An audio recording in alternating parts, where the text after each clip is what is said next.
Assalamualaikum warahmatullahi wabarakatuh kepada Dr. Bagun dan kawan-kawan saya.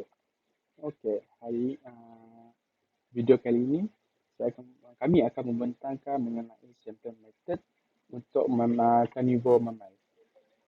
Okey, sebelum tu kita kena ketahui apa itu mammal. Mammal adalah haiwan yang berdarah panas dan telah dikenal pasti dengan mempunyai rambut ataupun bulu dan betina boleh mengeluarkan susu untuk anak-anaknya pada kecil dan selalunya boleh beranak, bukan bertelur.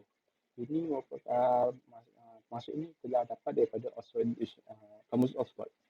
Okey, apa pula mammal carnivore ataupun mamalia carnivore? Okay. Maksud carnivore adalah satu haiwan yang akan memakan haiwan yang lain. Okay. So bermakna di sini mamalia carnivore adalah haiwan yang vertebra dan berkebolehan untuk menjadi pemangsa kepada haiwan lain sebagai sumber makanan dan juga akan dikenali sebagai predator dalam bahasa Inggeris iaitu pemangsa. Okey, untuk habitat berhayat, saya akan terangkan habitat. Untuk habitat, tiada habitat yang khusus kerana setiap habitat mempunyai pemangsa tersendiri. Sebagai contoh, harimau di kawasan hutan, singa di kawasan Afrika, beruang polar berada di kutub utara. Bermakna di sini setiap kawasan mempunyai predator masing-masing. Okey, untuk diet. Diet utama adalah daging ataupun diet utama dia boleh dikirakan sebagai makanan haiwan lain. Okey, untuk mamalia carnivore, mereka bergantung khusus kepada daging untuk mendapatkan tenaga dan nutrien yang diperlukan. Terdapat juga predator yang memakan daging haiwan yang telah mati. Okey. Haiwan mamalia carnivore juga mungkin boleh makan tumbuhan, tetapi kebanyakannya dia akan menggunakan tumbuhan ini untuk melakukan self-induced vomiting untuk mengeluarkan makanan yang telah menyebabkan perut mereka sakit. Satu juga carnivore insectivore dan piscivorous juga dikenali sebagai termasuk dalam golongan carnivore kerana mereka makan haiwan lain. Okay, now moving for tracking method, our first tracking method, which is footprint or path mark. For footprint or path mark, there are two types of footprint method, which is traditional one and modern footprint. Untuk traditional footprint, kita akan identify footprint tu dalam hutan and pada waktu tu juga kita kena identify. And untuk modern technology, kita kena using a camera and then boleh identify nanti dekat lab. This modern technology was developed by Wildtrack as a translation of indigenous tracking expertise. From digital image of footprint, FIT can identify species, individual class, age class, and sex. Footprint identification technology was developed to address these challenges.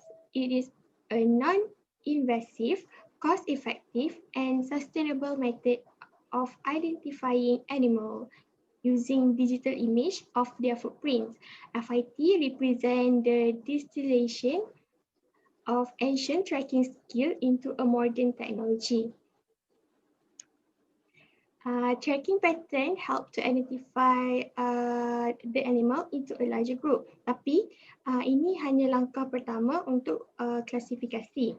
Untuk FIT, examining the details such as the size of each print, sama ada length ataupun width, dia punya lebar dan dalam lebar dan panjang dia punya footprint.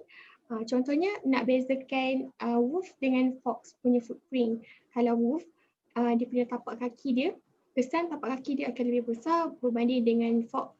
And then number of toe, nail, depth, kedalaman. Depth ni adalah untuk identify berat seekor binatang tersebut. Tapi kalau guna depth, dia kena tengok beberapa faktor juga, terutamanya faktor cuaca dan juga type of soil. Sebab kalau soil dia lembap ataupun mendak, even though binatang tu ringan, dia akan, kedalaman dia still akan dalam. Okay. Untuk footprint identification technology moden, prosedur dia adalah the capture of a footprint and conversion of a footprint into a geometric profile, which means kat sini kita kena ada kamera untuk capture the footprint, and then data analysis for the purpose of classification, and then lepas kita tangkap gambar, kita boleh identify later dekat lab. Okay, disclaimer, because analyzing footprint is a very subjective method, this technique requires a great deal of skill and experience.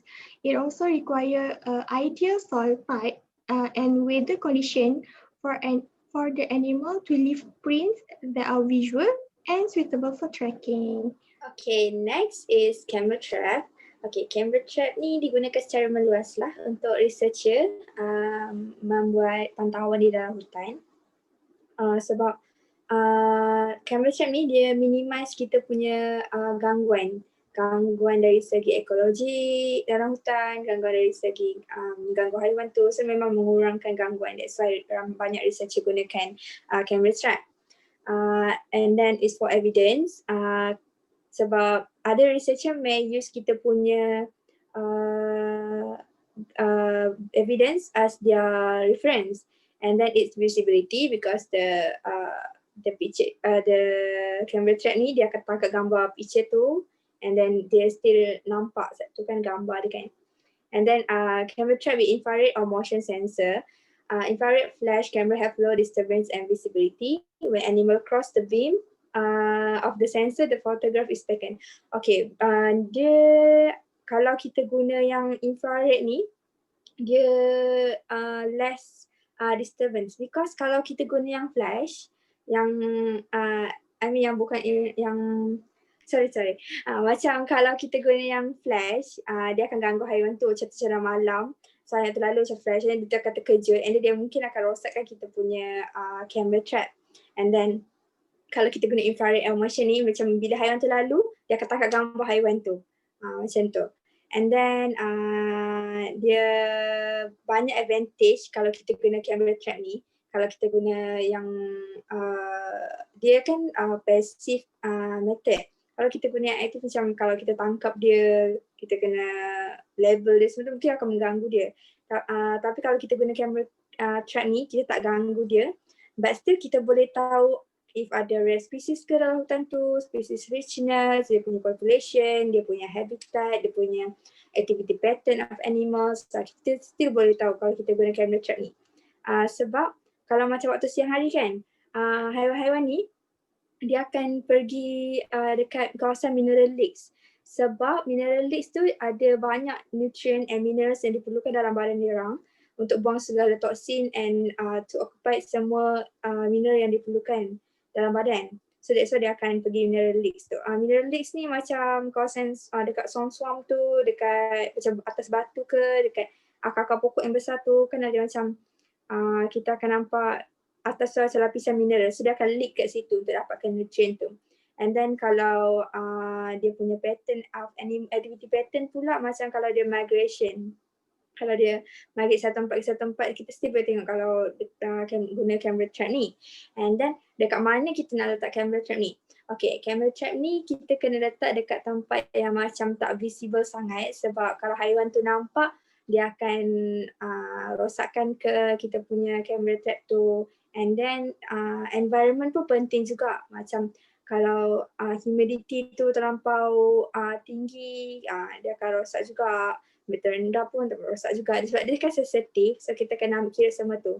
And then kawasan dekat mana tu kita letak dekat kawasan yang laluan dia. Dekat laluan dia kita tahu macam dia nak pergi Mineral Lakes kan. So kita akan letak dekat trail dekat situ. Dekat sungai ke, air sungai.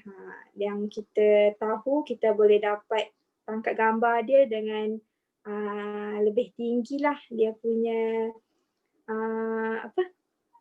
dia punya untuk dapat gambar tu peluang dia lebih tinggi macam tu. Okey, kaedah persampaian yang ketiga adalah kaedah perangkap haiwan. Okey, untuk perangkap haiwan ni seperti tengok dalam gambar, kita gunakan sangkar dan situ ada ayam. Okey, perangkap haiwan ni kita akan gunakan umpan untuk kita tarik haiwan yang kita nak masuk ke dalam perangkap. Untuk haiwan karnivor, kita gunakan umpan apa yang diorang makan dah, daging, contohnya macam ayam ataupun kambing.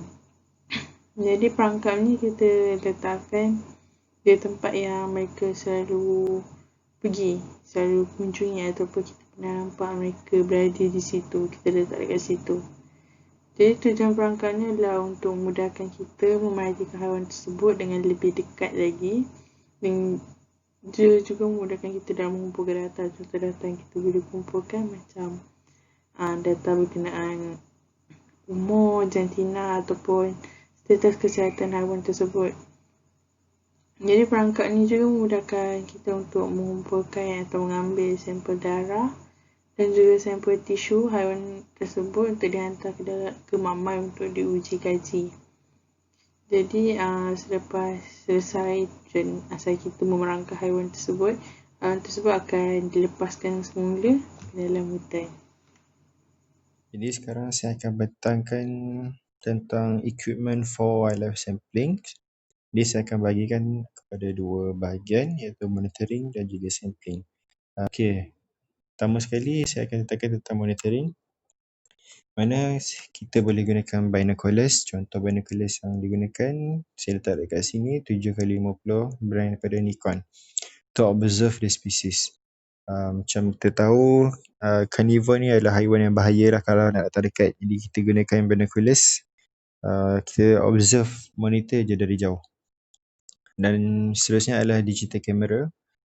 Contoh yang saya bagi kat sini Canon EOS 60D to record photographic evidence. Jadi berkaitan dua equipment ni, binoculars dan digital camera ni digunakan untuk identification haiwan tersebut.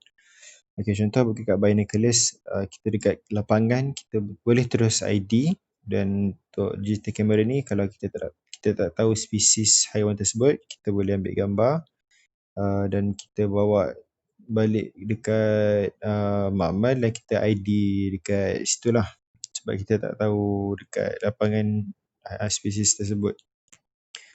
Dan untuk kamera ni kalau boleh kita gunakan kamera yang berkualiti tinggi lah, sebab kalau kamera biasa kita tak dapat detail spesies tersebut, so susah untuk kita buat ID.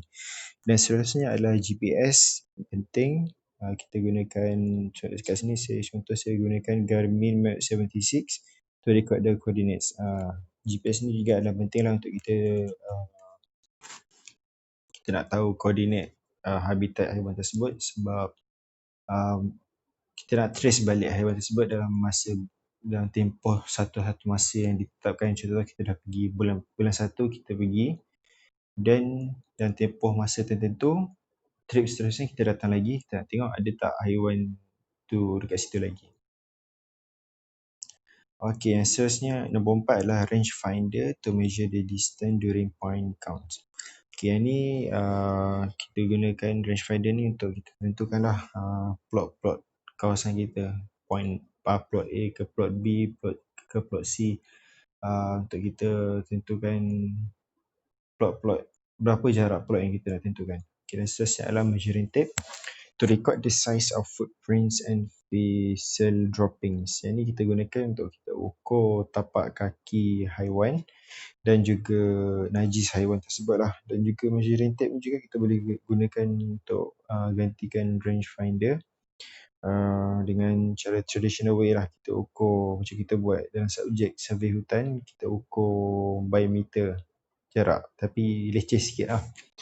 Dan seterusnya adalah satellite maps, di mana ni kita sama macam tadi, nombor 3 GPS, dan berkaitan dia adalah kita nak study kawasan tersebut.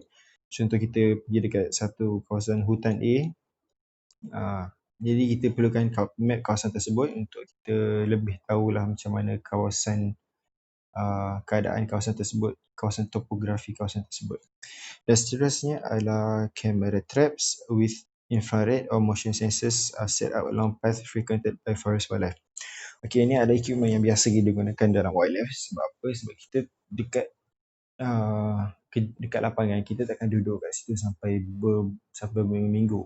So kita set camera traps ni untuk memudahkan kerja kita.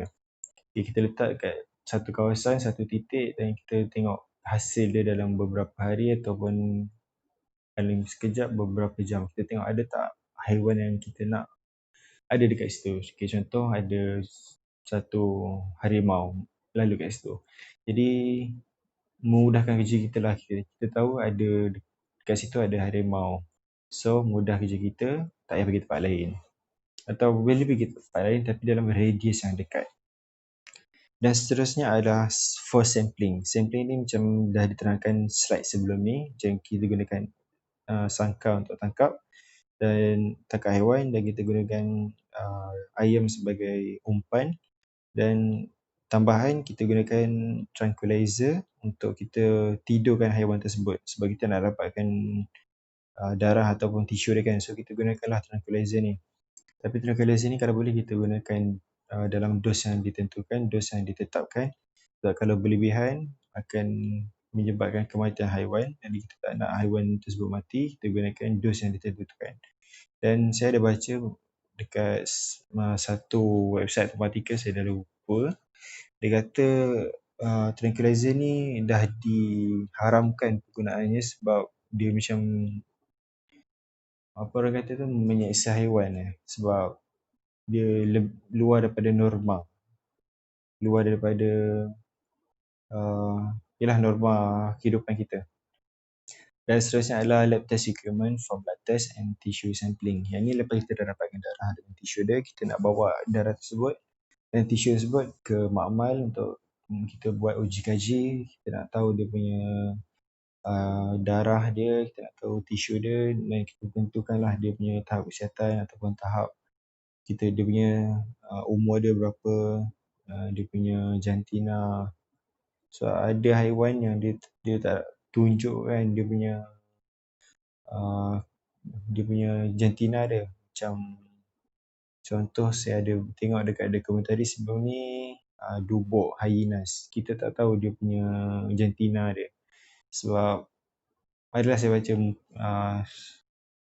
dia tak pasti sebab apa. Ada yang kata hyenas ni ada pseudopenis dan macam-macam lagi lah. Dan saya rasa itu sahaja untuk slide saya. Terima kasih. Akhir sekali, saya akan menerangkan berkenaan data analisis. Yang pertama ialah data analisis form ataupun borang analisis data. Borang analisis data ni memang kita sangat perlukan semasa kita melakukan kaedah persampalan ni kerana memudahkan kita dalam merekod dan mencatat segala data yang kita perolehi.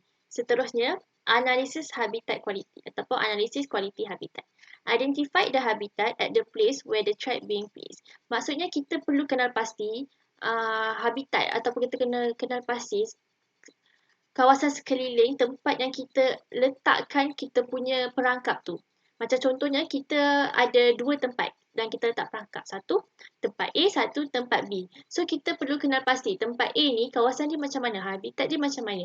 Macam ada sungai, ada pokok besar, pokok renik. Manakala kawasan B ni tak ada sungai, pokok pun renik-renik je, pokok semak. So benda ni kita perlu amat penting lah dalam kita mengambil data. Seterusnya, data from camera trap can identify the species from the picture. Seperti yang kita tahu, data yang kita perolehi daripada camera trap ni adalah data yang berbentuk gambar. So daripada gambar tu, kita boleh analisis haiwan apa yang tertangkap dalam tu. Haiwan apa yang tertangkap dalam gambar tu. Haiwan apa, spesies apa, jenis apa, kita boleh kenal pasti. Macam contohnya, kita tertangkap harimau dan kita dapat data yang ada gambar harimau kat situ. So kita boleh tahu harimau tu daripada dia jantan ke betina ke, lepas tu belang dia, corak dia macam mana, dia harimau spesies apa. Akhir sekali ialah correlation data ataupun data correlation to analyze the relationship between the habitat and the presence of the animals. Ni maksudnya kita nak analisis hubung kait antara dua benda ni. Macam kita nak analisis apa hubung kait antara habitat dengan kehadiran haiwan dekat situ. Macam kenapa haiwan tu dia datang dekat habitat tu berbanding dekat habitat tu. Kenapa kita punya perangkap lebih banyak dapat data dekat situ berbanding dekat situ. So kita guna data korelasi ni untuk kita hubung kaitkan dua benda ni. Macam contoh dekat kawasan A ni haiwan lagi banyak, kita lagi banyak dapat haiwan. Sebab apa? Sebab dekat situ ada sungai, ada pokok. So macam ada banyak sumber berbandingkan kawasan B. So itu saja daripada saya. Sekian, terima kasih.